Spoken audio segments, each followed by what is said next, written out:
Al'ummar garin Mata Mai sun gudanar da wata babbar addu'ar gama gari da karatun Alkur'ani mai tsarki domin neman zaman lafiya da tsaro da haɗin kai a ƙasa baki ɗaya.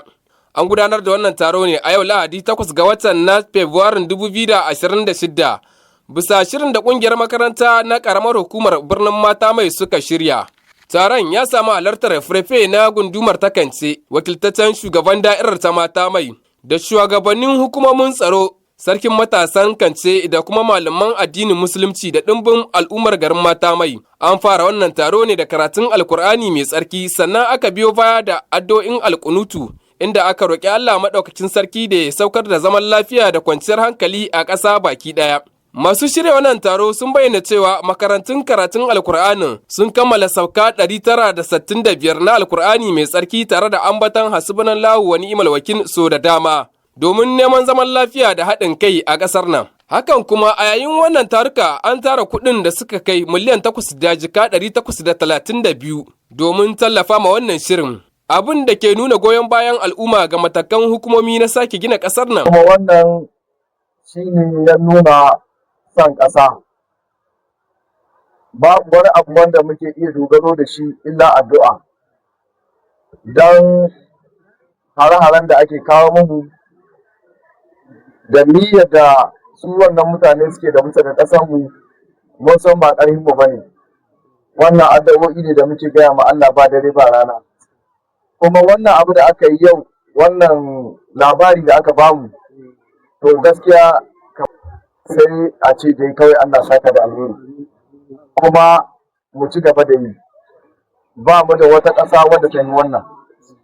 Kuma wannan addu'o'i da ake ɗaga hannuwa ana yi, shi kaɗai ne zai mu maganin wannan mutane. Don wanda ya yi ƙarhinka sai dai ka gama shi da Allah. Wannan abu da muka ji mun ji daɗin shi, kuma za mu ci gaba da yi shi. Insha Allah, Allah ya sa burin da muke daga ƙasar mu Allah tabbatar da shi.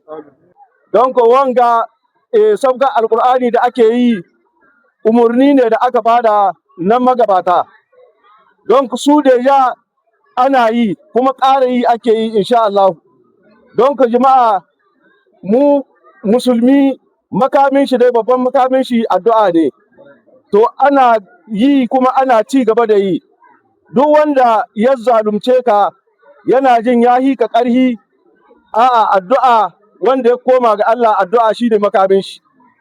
Don ku dalilin haka nan kun ga kwanaki al'amarin da ya faru a birnin Yamai. Me da ikon Allah aka murƙushe shi na kashewa an kashe su, wanda aka kama an kame. Don wannan abun mu mun san ikon Allah ne, addu'a ce ke tahiya da wannan abu. Don ku jama'a muna roƙonku yadda ake yi a ƙara ƙoƙari, don da yi ka wannan Mata Mai ba a cewa ga duniya a ce babu, amma dai an yi dai kawa. Don da yanzu ga kiyasin da malami ya bada sabga Alƙur'ani 965, samun irin wannan sai an dage.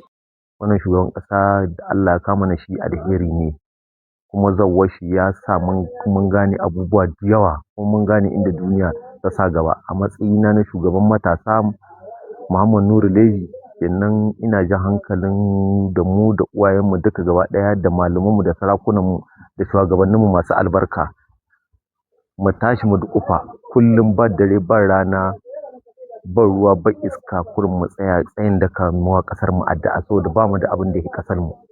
Ƙasar mu ita ce jarin mu, ita ce kuma ci gaban mu.